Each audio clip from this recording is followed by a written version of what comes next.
Welcome to Temple Talks, I'm Matt Green.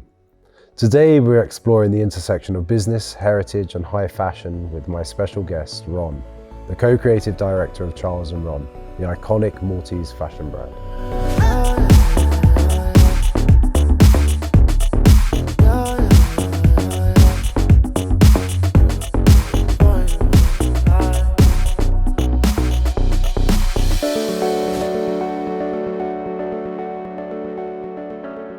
Hi Ron, thanks for joining us at Temple Talks. Hello Matt.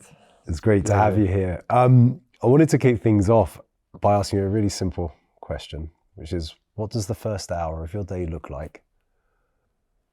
The first hour of my day.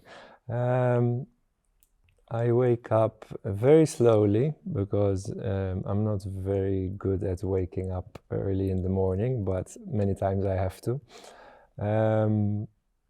Then I usually go to the bathroom. Okay. Coffee. I have a coffee, start preparing, get dressed. Then I go down to the studio because our sewing studio is connected to our house. So I go and speak to Let's hit pause. Get dressed. Is that difficult for you, or you're just like... No, it's not difficult. It doesn't take me long. Sometimes slightly longer, but usually in a few minutes. It's like literally, as you said, okay, this. And you wake up in the morning and you just like make that choice there and then? Yes. Okay, because you're 50% of like Maltese fashion empire, okay? Yes, but create real legacy. So when you work in fashion and with fashion constantly, it's usually the last thing that I want to put any energy or make any fuss about. Okay. I love clothes and I love style and my own style, but it will never be like a major operation or something that's planned out, or even when we go to events, it's always like we dress everyone, but for ourselves it's always a last minute, okay, so now what are we gonna wear? Yeah, sure. So you don't have those moments of hesitation like us mere mortals where we're having to think with who we're meeting, who we're going to see, try to be functional. You just make choice purely on aesthetic. Oh, yeah, obviously it depends where you're going. But then I also find, and I think maybe by being a fashion designer, you get a bit of a free card because everybody says it doesn't matter what you wear. Yeah, sure. You're a fashion designer, so there's a bit of that. And I don't really pay attention to dress codes that much because I don't like them. That's cool. Maybe that's something we can pick up on later. Yeah. Dress codes. And there's something quite specific about the Maltese dress code, particularly for functions and events and those sort of expectations. That's cool. So take a coffee, go downstairs to the studio, continue. Yeah, I have a chat with Charles and the team. Sometimes it's a few minutes, sometimes a bit longer. Sometimes it's in and out when I need to get to the office. And from there I leave to my office. Okay. And would you say then generally during the day, has it become something that has become less of sort of creative input and more about running a business? Yes, over the years, obviously running a business is time consuming and it takes up a lot of time. Because in fact, even my days when I go to my office, it's first I stop by the shop, need to speak to some people on the team, on the retail team, and then by the time I make it up to my office, usually another hour goes by because you do this and that. So yeah, the creative side, a lot of the time I have to actually make time for it. Sure. And given a choice, if you had to choose, would it be the creative fashion design or is it running the business? Well, I think running a business can be exciting, but it can also be very stressful because also you get a lot of responsibilities, and sometimes they're fun to have, and sometimes they're not so much fun. So, I guess with us, because again, you go to the stressful days of running a business, but then once we get back to the creative side, like when we're working on a show, I always realize, okay, now this is why. It begins to make sense. Yeah, this is why we started all this, and this is the fun part, and it sort of gets you back into it, and saying to yourself, all right, now I remember why I'm in it. Cool. So on that point, let's rewind a bit. 1992, arriving in Malta for the first time, correct? Yes. Yeah. Having met Charles in Amsterdam. Yes. First impressions when you arrived in Malta? Love at first sight. I loved it from first day I arrived here, and Malta was very different in 1992. Sure. And a world apart from Amsterdam. Yeah, very different from where I was living, Amsterdam, city life, but I loved it. I loved the vibe, I loved the people, the island vibe. For me, obviously, was very attractive, because I think automatically when you come from more northern countries, this is something that attracts you very much. The weather, and I think the lifestyle, because when I came here, like within a few days, I met lots of people, Charles's friends, you know, people were taking me here and there and to the beach and to parties. So for me, it was just a lot of fun. And did you return back home, or it was like no? Yes, because we met in Amsterdam, and then I came here that summer, and we started traveling back and forth for a little while.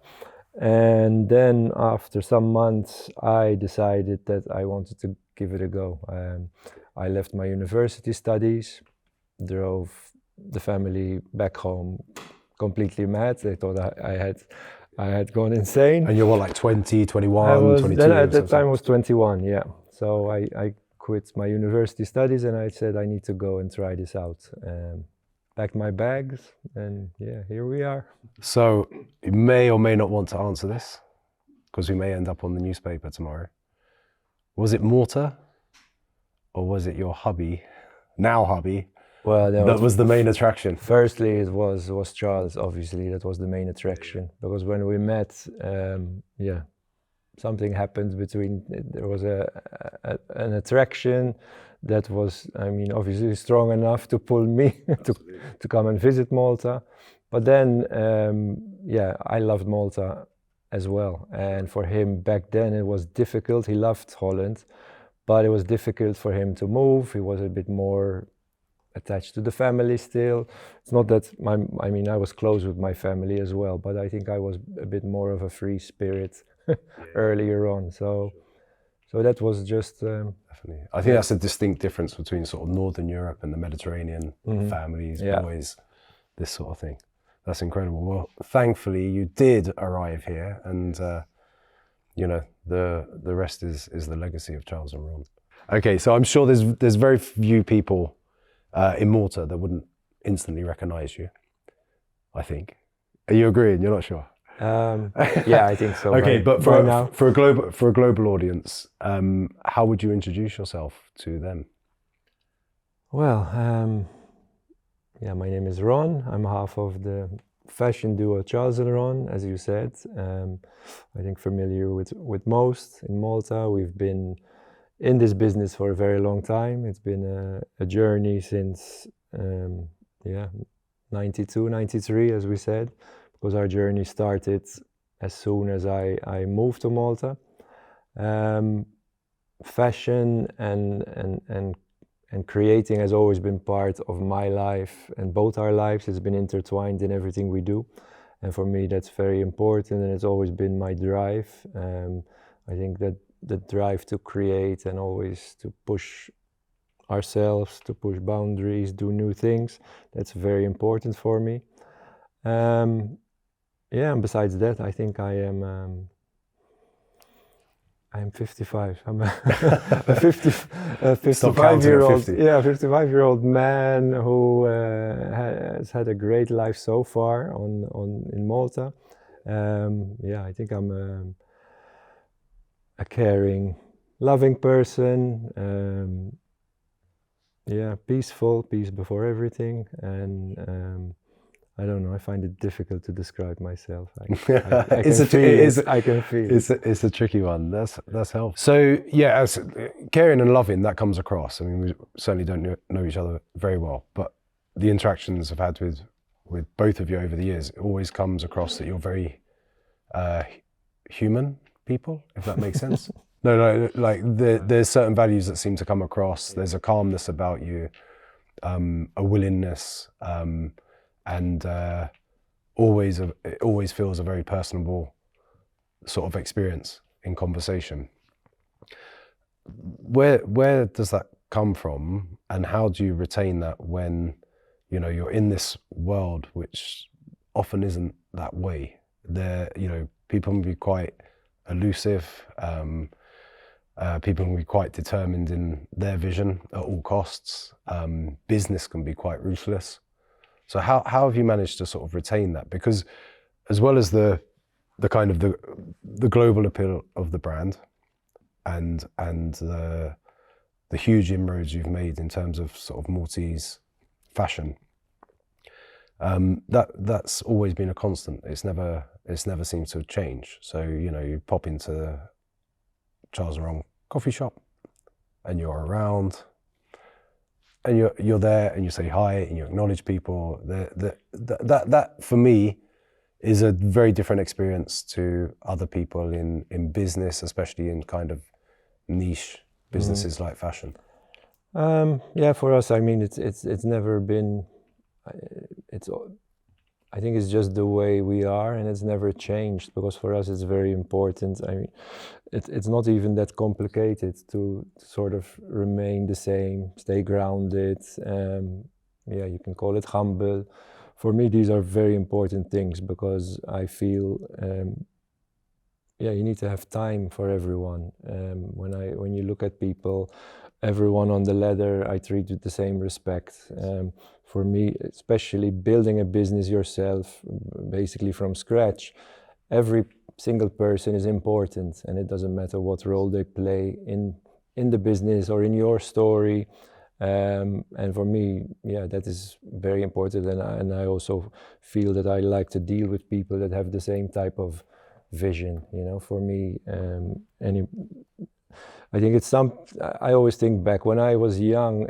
I worked in a restaurant in Amsterdam, and I was hired to be an assistant manager. Yes, I think assistant restaurant manager. But when I started the training, they put me in the kitchen washing the dishes. And at first I was like, why? But then it was pretty clear. Listen, you need to do all the steps on our ladder. So one, all the roles, and if somebody falls ill, you can step in. But also to respect every single part of the chain. And I think that for us has always been, extremely important. And you've never lost sight of that. That comes across. No, really and again, I mean, as you said, in our world, we've met lots of horrible people with nasty attitudes, and I never understand it, because I think, why, Exactly.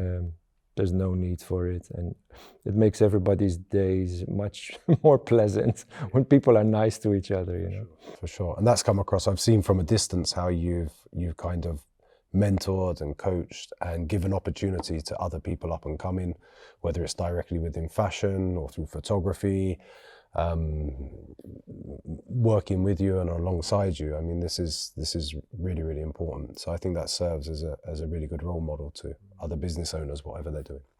We're going to introduce the Temple Talks box of questions now for you. Okay. So in here, we have a series of questions that you're going to read out for us and attempt to answer. Okay. There shouldn't be anything that should throw you too much. All right. Over to you. Am I allowed not to answer? I don't know, actually. We've never had anyone not answer. So here we go. All right. And then here we go. That's a lot of questions. There are. Well, there's a big choice there. They're a mix of questions that we've pulled together from within the team and some that we've received through our mailing list. So they have all been vetted, I hope. The most embarrassing thing your parents ever caught you doing? Oh, I have to think back.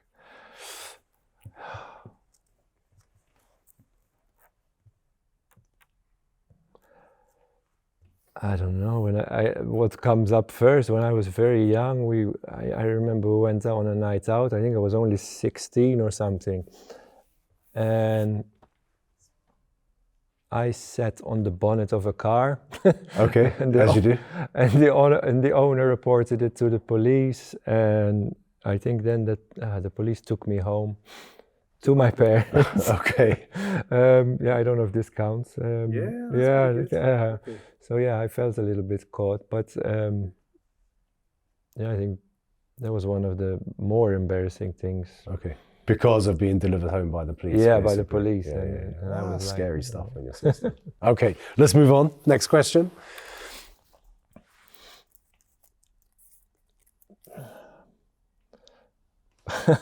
What's your go-to karaoke song?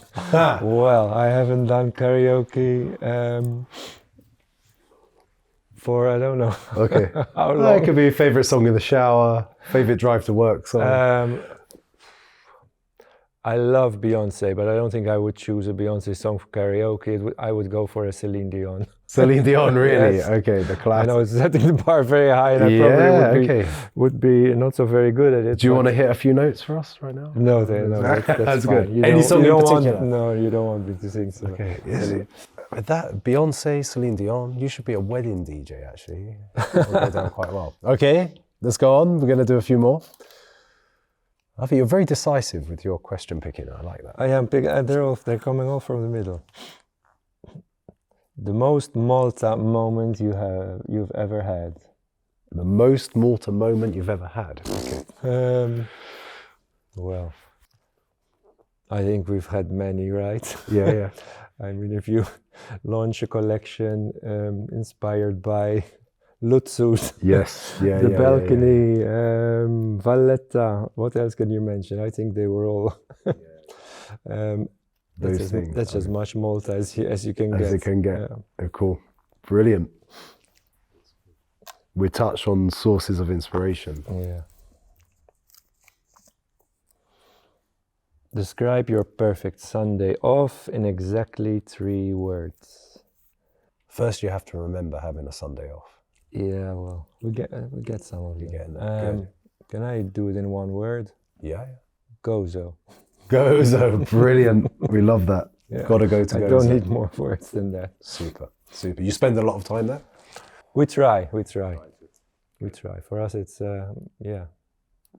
it's a getaway. It's I think many Maltese have the same. As soon as we get on the ferry, it's already sort of like, for sure. this is. Do you recall? I just love being there. Do you recall the first time you went to Gozo? Did you know Gozo existed when you came to Malta? No, I don't think so. No, because when I met Charles, I had heard about Malta, but I wasn't even sure. I knew it was Mediterranean, but not sure of the location. So no, I didn't know about it. I think the first time I went was my first summer here. Okay. Charles's parents had taken me on a day trip. Okay. Yeah, I still have very clear memories of it. Special place. Okay, go ahead.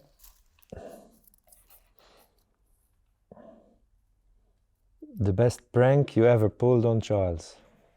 Not very.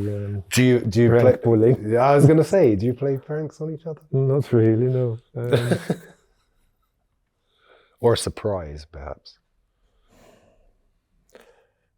Yeah, well, surprises would be more like a birthday surprise, taking him for a weekend somewhere. Those like things have happened. Okay, this is normal. This is normal. I mean, no. No, I don't think I do pranks actually. Fair enough. No. Let's move on. Let's do another question. Let's get a good one.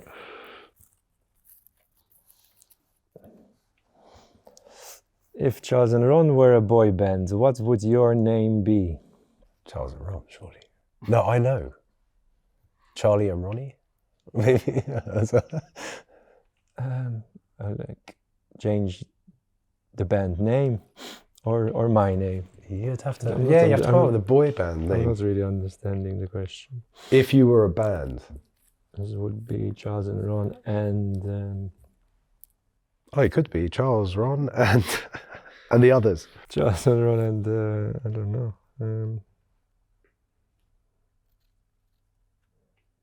I have no idea. No creative juice. No worries. We go with another one? Yeah, go. Just like, nah, we're not doing that one. Not even for the outtakes. If you had to live in a windmill in Holland or a farmhouse in Gozo forever? The choice is between Holland and Gozo. Living in a windmill in Holland or a farmhouse in Gozo? I think the question is if I would choose a windmill in Holland or in Gozo, if I'm honest. Gozo. Yeah. Bravo. Last one? Okay.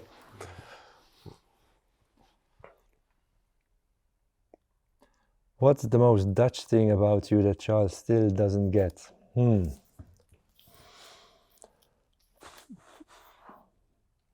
My beer drinking, but Okay. because it's still my favorite drink. Okay. But I think he gets it now, because he never used to drink beer, but sometimes he drinks one with me. And what is the beer? Will be a Chisk? No, I like Chisk. Yeah. I like Chisk. Good. So the beer drinking. A Maltese beer as well. Cool. That's great. Thank you. So you said earlier that the kind of the idea of the fashion house as such began pretty much straight away on moving to Malta. But this I think it started when we met.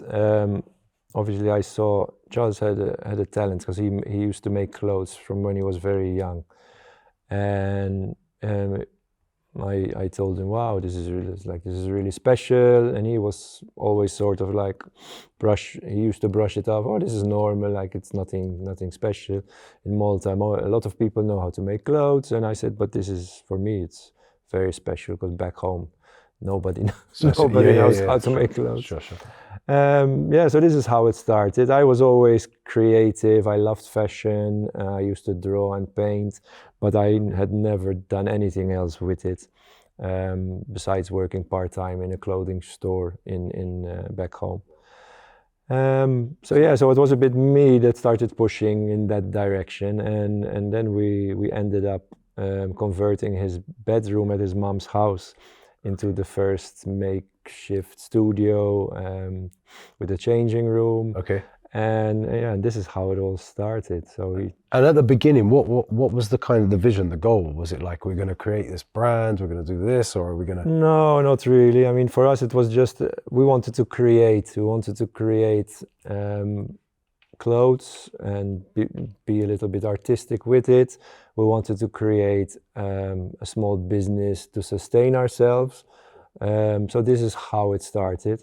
But there was never a set out plan or a huge vision of what it's going to become. It all happened very organically, always one thing after the other. When it was, first it was this small studio. We started taking orders, which was mostly people we knew, friends that used to go to a party, that want a party outfit. And then slowly it went into the wedding business, when bridesmaids, bridal wear. But for a very long time, it remained always custom made, so always on order.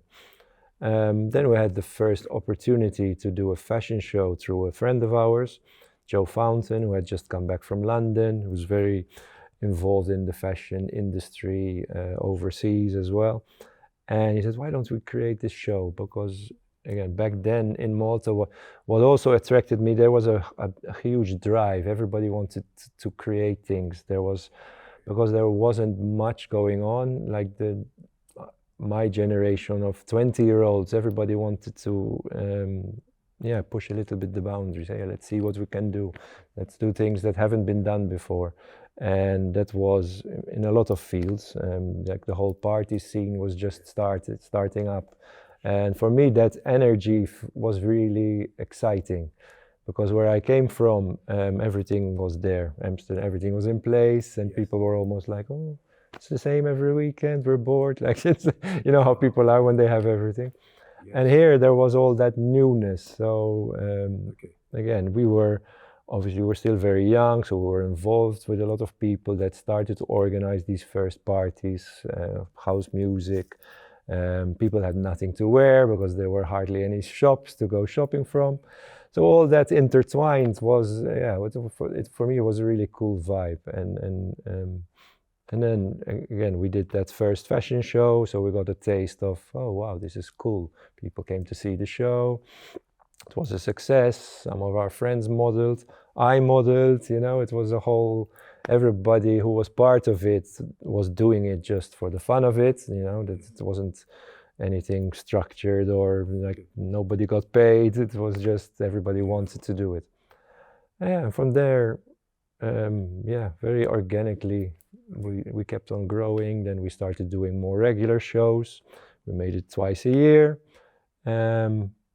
And yeah, the years went by, and then some years after that, we had our first retail opportunity, and then things started changing for us. Okay. So what did that look like? The retail. What was the first? The first opportunity was one of the hotels here. They had an empty space, and there was Pat, who was working at the hotel, was a friend of ours, and she said, "Why don't you do a pop-up shop for Christmas?" And I told her, "But what would I sell? I don't have stock, or just bring in everything you have from previous fashion shows, and maybe you can get some more stuff done." So that is how it started. We literally brought the runway collection, and we found somewhere to make us some accessories, handbags. All very small scale, and this was the first. That's the first retail really shop kicked it off, and then from there it was on to Valletta. Is that right? Yes, because then we ended up staying in the hotel for a couple of years, and we had the opportunity then to open the store in Valletta. So in the scheme of the story, this is not that long ago, really.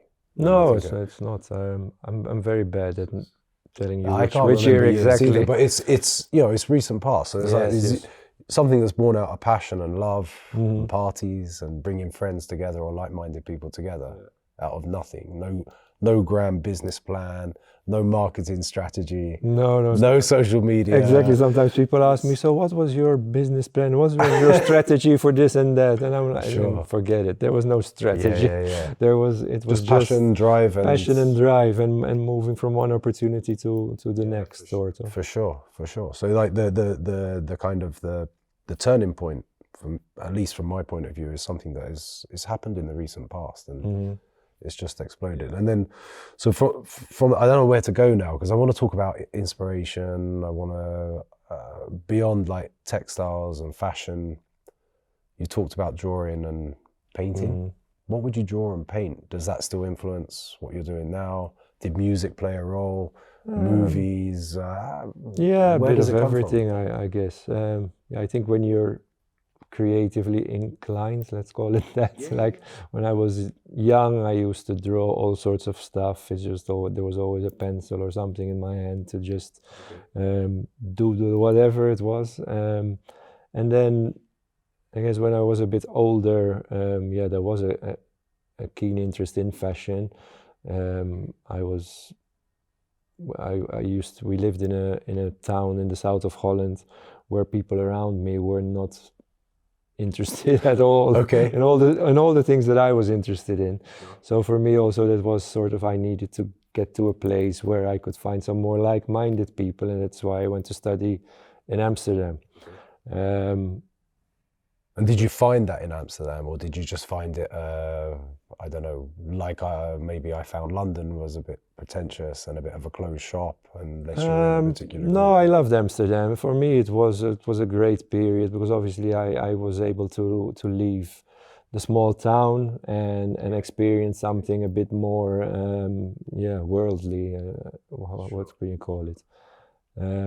So for me, it was a very good transition period, and while I was in Amsterdam, then I met Charles, and from there on, the whole creative thing kept on developing. Sure.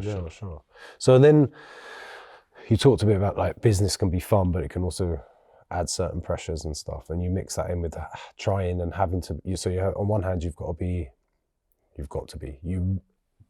have something internal, both of you, to be creative, but then you've got to kind of balance the commerciality of that to make it function and work. Yes. Starting with the creative point of view, how do you balance creative decision making together? Because in any relationship, sometimes arriving at the most simple decision of what to eat tonight, darling, is can be a challenge, right? And you're talking about creating a collection.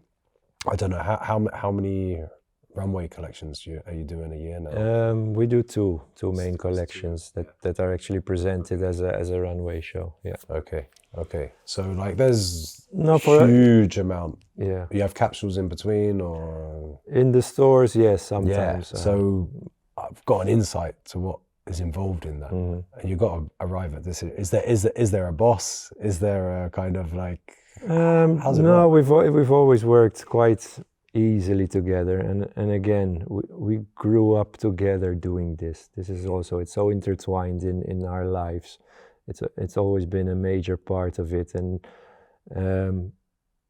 yeah, for us it's like, okay, it's like, how do you separate work and your relationship? Well, there isn't that much of a separation.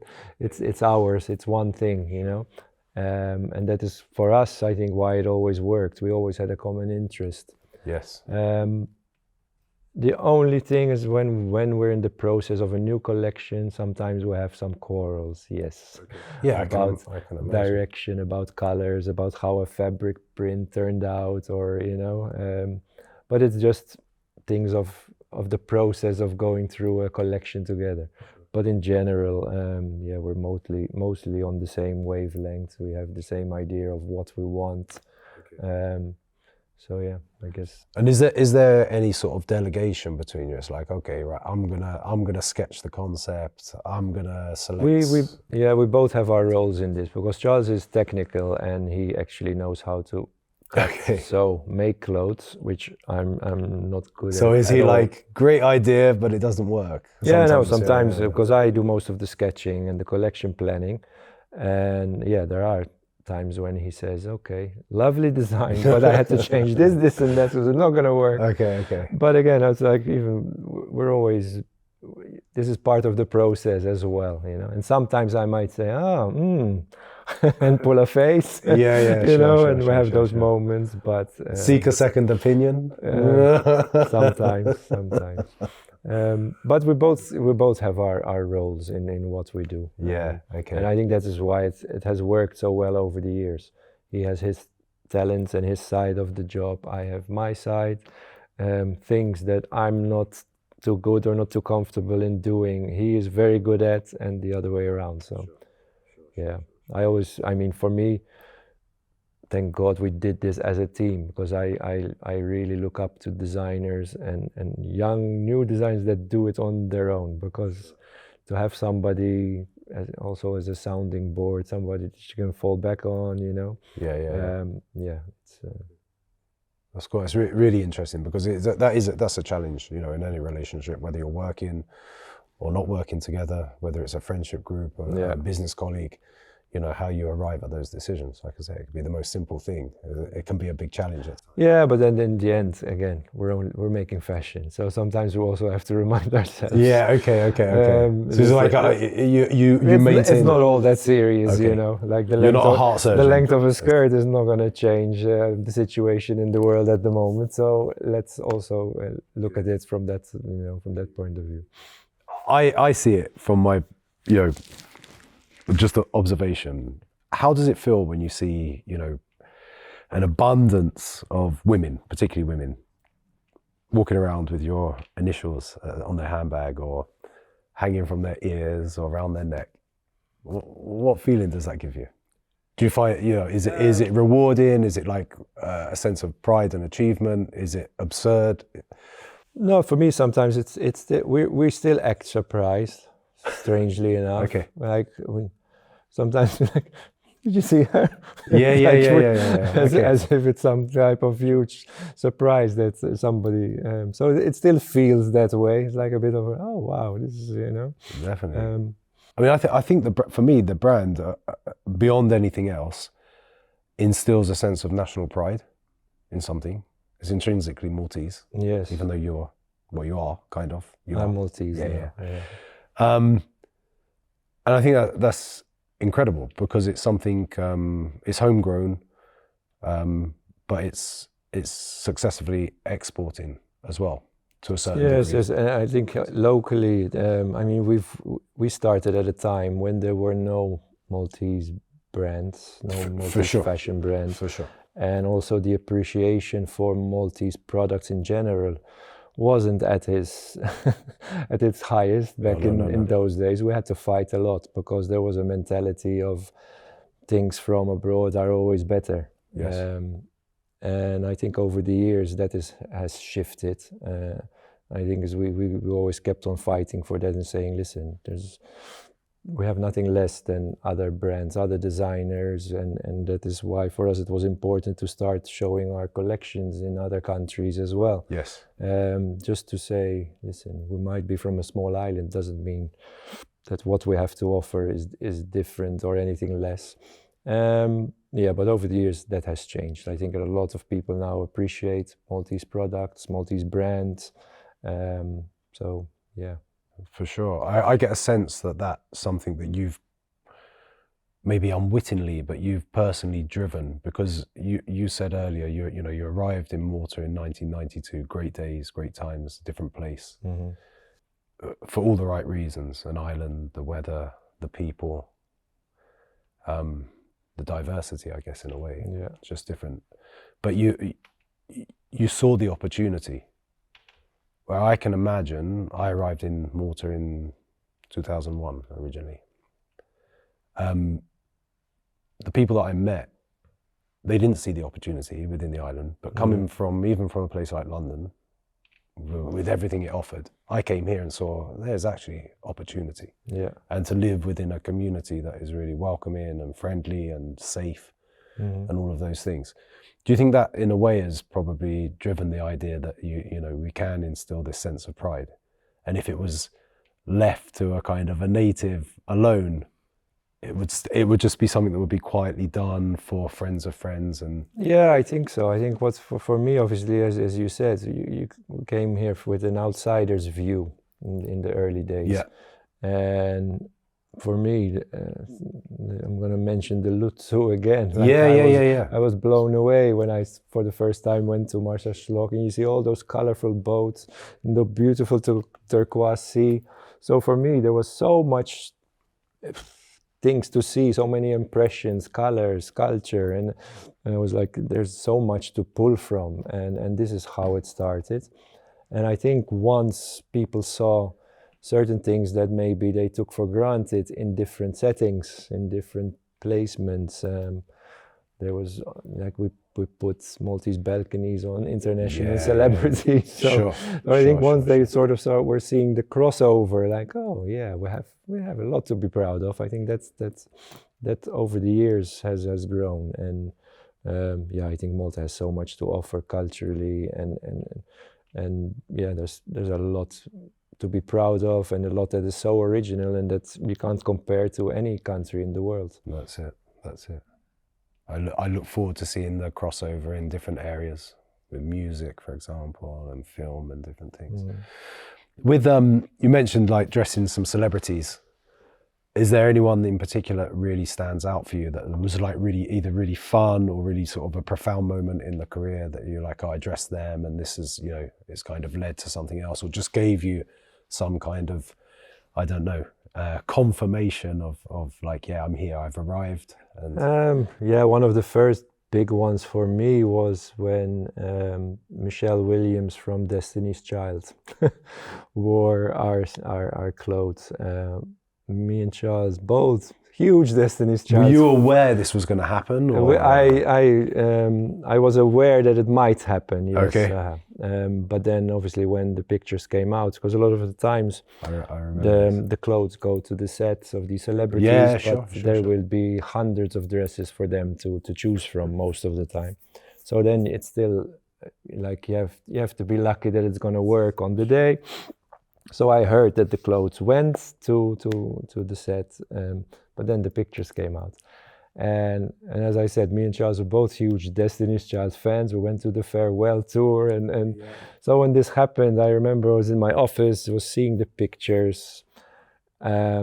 At the same time, I reacted to the picture, and she answered me back straight away through Instagram. So it was like I was crying and I was screaming. I came out screaming, and it was like, what the hell happened? So for me, that was like, oh my God, it's like very surreal moments, especially as I said, you're starting this fashion brand from Malta. Like, let's face it, we're not exactly the fashion universe of the world.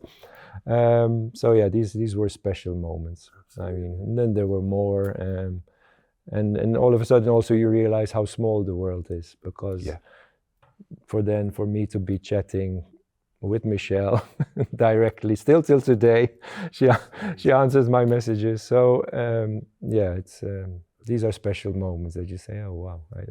Was that a moment that leveraged the brand in any particular way, or was it? At that time, there were several celebrities, because I remember Ashanti was a big star in the 90s, also started wearing our clothes. She went on the ABC on some big TV show.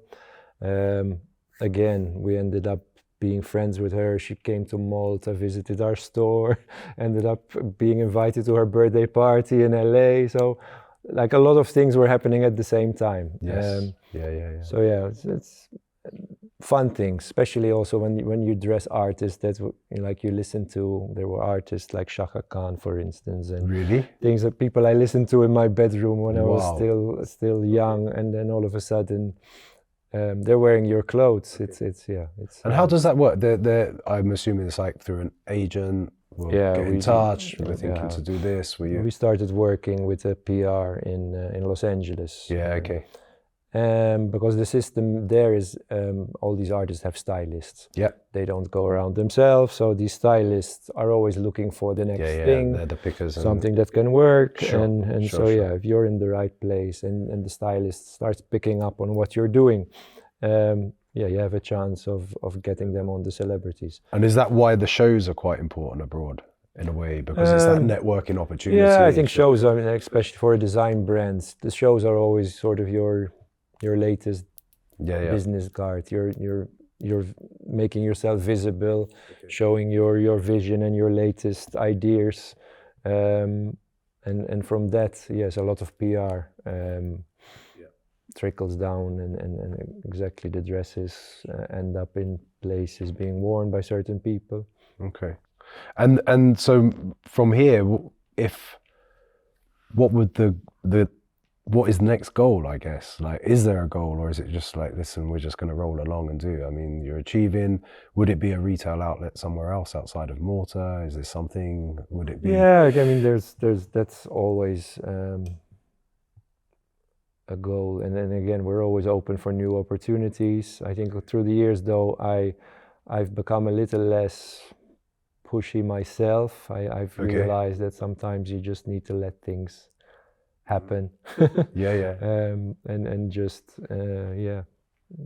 I don't know, I believe a little bit in the flow of the universe. What's meant to be is meant to be. So I think I became a little less pushy. Maybe in the early years, I was, I need to do this, I need to do that, I need to do that. Come in with hunger, energy, and it's like I'm pretty satisfied with where we are at the moment. But again, other things might happen, and we always have some talks here and there about new ideas, new plans. They don't all materialize. No, of course, like anything. But as long as you keep the ideas coming, there's you can do a couple out of every 10. Yeah. So that's cool. What about someone you would love to dress that you haven't, or someone I've said this so many times. Go on. Beyonce is still. Beyonce is who. Okay. We were close. Clothes were sent to for one of her projects. Okay. But it didn't happen because I knew the sizes weren't correct. We offered to make custom-made pieces as well, but it didn't happen. So, but I joke with people around me and my team. Once that happens, I might say, "Okay, that's it. I'm going to retire." Done. Okay, that's cool. Right, Beyonce. Who's second? Who would be second choice? No, not second choice. Who would be on par with Beyonce? I don't know. I mean, there's so many interesting people, talented people, but that's because actresses. That's because I'm a big fan. Okay. A big fan. Okay. And are there particular people that you love to dress? I mean, we see there's some repetition in terms of like models that you use. We see some, there must be some sort of connection there, whether it's a creative connection or it's just like this really works for our line. Yeah, I mean, over the years you build relationships, even with local Yes, TV yeah, presenters, singers.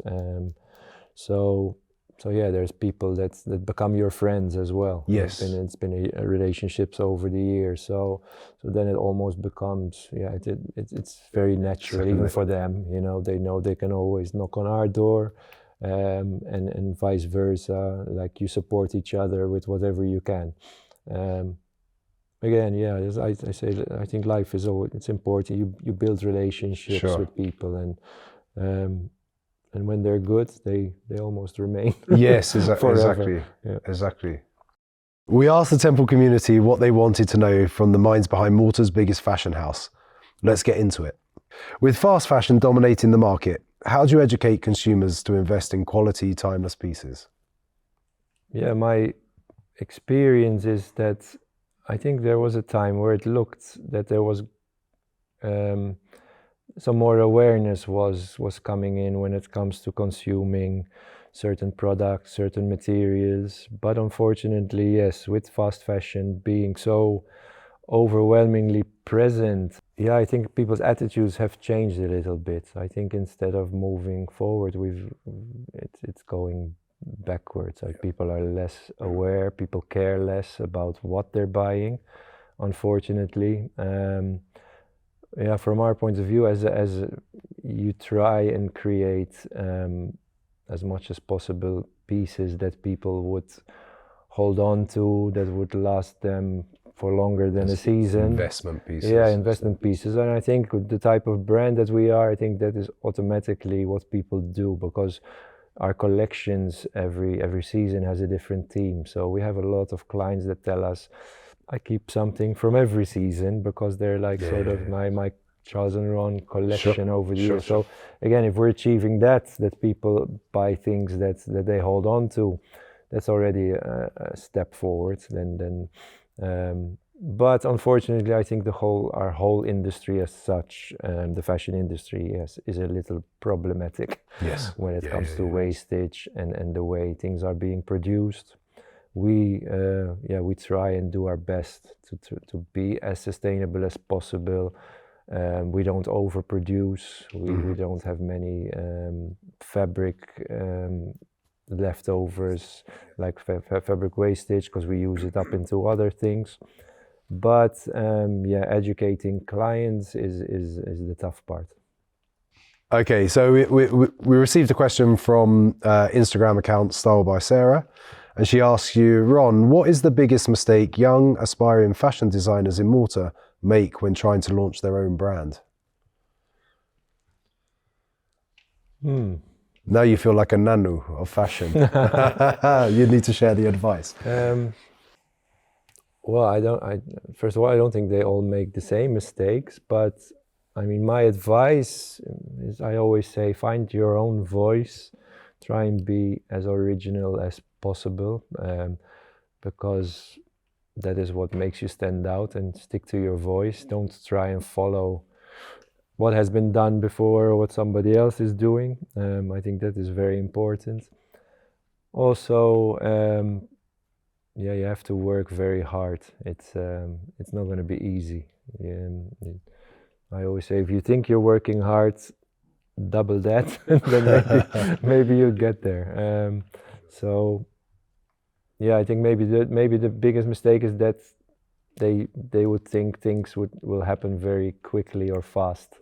Things don't happen overnight. It's I mean, again, if they do, and you're an overnight success, good luck and well done to you. But in general, it's a tough road. This cuts across all sectors. Yeah. Nothing happens without hard work. No, exactly. Or overnight. Yeah. And often people won't see the journey of it arriving where you're at. I know. So that's great. Thank you. I love all right, Ron. That's what it says here. All right, Ron. All right, Ron. All right, Ronnie. Okay. All right, Ron. we're gonna play. Okay, hon. Yeah. All right, governor. All right, we're going to play a rapid fire game of Would You Rather. This is like a kind of trust your gut. Okay. Kind of your take. Are you following that at all? That's good. So it's like, what's your take? Would you rather Trust your gut. Okay, would you rather have to hand sew an entire couture gown the night before a show, or have your lead model walk the runway in the wrong shoes? I think that's Pretty easy answer. Option, yeah, the latter. I wouldn't sew that couture dress myself. I need Charles for that. Okay, would you rather have Charles & Ron be the most exclusive secret brand in the world, or the most widely worn brand on the street? I think most widely worn. I don't see the point in being the most secret. Yeah, okay, exclusive. Okay, would you rather design a collection using only monochrome black and white, or using only neon colors? Monochrome black and white. Okay, surprised me. I thought you were going to be like, nah, neon, let's do it. Taking you back to the 90s. A few happy face logos and... No, not me. Black and white. Yeah, I mean, look at me. If I could, I would design all my collections in black and white. Great. Okay. Would you rather lose your sketches for the next season, or lose your fabric supplier? Ooh. Would you rather lose your sketches for the next season, or lose your fabric supplier? Wow. I don't know. Sketches can be remade. Fabric suppliers can be replaced. Fabric supplier, I would say. Yeah. Cool. That's brilliant. Very, very good. So in closing, there's one thing that's on my mind, which was, we've heard a lot about your story. I love the journey from Amsterdam to here, the relationship between the two of you, driving something through passion together and for fun and amongst friends, and building it to what it is and whatever the journey might hold in the future. It makes me think about the need for a TV series. And what would that look like? So earlier we asked you, if you were a boy band, what would the name be? If it was a TV series, what would we call the story of Charles and Ron? Well, this TV series is happening. It is really? Yeah. Wow, this is a local production? Local production, yes. Awesome. They've started filming. We were approached by Pierre Portelli. He was intrigued by our story. Okay, tell us about this. Is behind the scenes, a one-off show, a series? It's a drama. It's a real drama series. Actors are going to play us. Yes. It's not a documentary. Okay. It's the story of Charles and Ron. It's where we started, 92, and sometimes going even further back, because it's going to have Maltese language, English language? Mostly Maltese language, but obviously it's going to be a mix, because in the beginning of the series I don't speak Maltese. So this is incredible. Yeah, so it's going to Have they already cast for this? Yes. Did you get involved in... Recordings are in full swing. We were on set for the first time last weekend, because they were filming one of the first shows within the series. Okay. So we supported that. We found dresses from 20 years ago and put the show back together. It was quite emotional as well. I didn't expect it to be. Yeah, of course. When they were filming the final scene, where there's obviously me, the actors who play me and Charles came out with Romina, who was one of our early models, always there from the early days, and the actress was hugging Charles and Ron on screen. Is there a likeness? And I cried. I was like, okay, guys, you're doing something good, because I'm very emotional. This is incredible. Is there a likeness between you and the actors? Yes, there is. There is. I mean, again, they're not photocopied. But Okay. Wow. And have they kind of spoken to you guys about, your characters, behaviors? Yes. We had interviews before. Obviously, when they approached us with this idea, we were like, "Oh, this is cool!" This is amazing. We realized, okay, but we also need to open up about a lot of details and the story, and everybody's gonna sit at home and watch this. Yes. So it's also a bit strange, but I think it's good. Okay. For me, if this, if somebody can take something from our story. Some kid at home that feels he's stuck, or when it's even our relationship, yeah, that's the reason why I said yes, let's do this. This is great. This has got to be a first. I might be wrong, but this. Yeah, I think so, because I don't think any Maltese TV series has ever been done by somebody existing, still alive, because that's what I told the producer. But it's like, it's one thing when people are dead, you can put in whatever you like, but do you realize that I'm going to be constantly looking over your shoulder because we're still here? Sure. Is there going to be any shocking revelations, do you think, in the? Yeah, a few. There are a few things that people don't know, maybe I've never spoken about. Wow. I mean, we still have a private life, so it's not everything. Not everything. Sure. And you're still very much alive, of course. I think also because the actors told me this, that once they started reading the script, because some said, oh, like one actually was quite funny. She said, oh, how many times we're going to hear your story? I've heard it. And she said, when I started reading the script, I was like, oh, but this is a story that I didn't hear yet. That's brilliant. That's good. Yeah. That's really, really good. Are you having any input on the soundtrack? I mean, is Beyonce going to feature at some point? Surely she has to make an appearance. Well, we didn't. They're not in editing phase yet, but I think I'll try and put some influence on song choices. That's brilliant. I'm so happy to hear about that. I look forward to seeing it. Hopefully, it will be subtitled for me. So thanks again so much for your time today. Thank you. Thoroughly enjoyed the conversation, and hope we can continue that again in the future. Beyond that, I'll be looking forward to seeing you hopefully in October on TV. Yeah. Which is super. Thank you so much for sharing that with us. Is that an exclusive announcement, or it's out there? Well, I think the news is out, but I don't think many people know about it yet. Yeah, okay. I'm sure it's going to build. It's going to be a huge success. Thanks again. And thank you so just much. in conclusion, small token of appreciation from our show sponsor, Cleveland and Sushi. Amazing. That's for you. Enjoy. Thank you very much. It was fun. Cheers. Thank you. Thanks, man. Loved it.